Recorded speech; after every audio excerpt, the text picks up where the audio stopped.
There was once a young man named Jamal who loved to run. Every evening, he raced against his friends in the neighborhood. Jamal was quick on his feet, but he always chose to race those he knew he could beat. Winning felt good, and it made him the star of the block. One day, an older runner named Mr. Roberts watched Jamal from a distance. Mr. Roberts had once been a champion sprinter, known for his wisdom as much as his speed. After watching Jamal win race after race, he approached him with a smile. "You've got talent," Mr. Roberts said. "But let me ask you something. What are you learning from beating the same people every day?" Jamal shrugged. "It's fun to win. What else is there?" Mr. Roberts chuckled. "Winning feels good, but growth happens when you challenge yourself. Come to the track tomorrow morning. I have something to show you." The next morning, Jamal arrived at the track, curious but skeptical. To his surprise, a group of runners much older and faster than him was warming up. Their muscles were defined, their strides powerful. Jamal's confidence wavered. "These are the people you'll race today," Mr. Roberts said with a grin. "Don't focus on beating them. Focus on keeping up." The whistle blew, and the race began.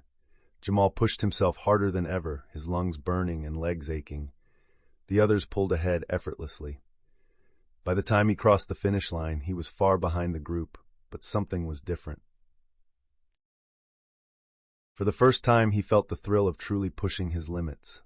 Breathing heavily, he looked at Mr. Roberts. "I didn't win." Mr. Roberts nodded. "But look at your time." Jamal glanced at the stopwatch and realized he had run faster than ever before. It wasn't a victory over others, it was a victory over himself. Over the weeks, Jamal continued training with the faster runners. He lost every race, but each time his speed improved. He learned new techniques, built endurance, and gained respect for the work needed to compete at a higher level. Months later, Jamal returned to his neighborhood races. This time, he didn't win easily. He dominated. His friends were stunned by his transformation. "How did you get so fast?" one of them asked. Jamal smiled and replied, "I stopped racing people I knew I could beat and started running with people who could beat me."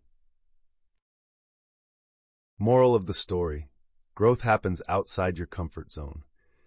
Surround yourself with people who challenge you, and you'll find yourself becoming stronger, faster, and better than you ever thought possible.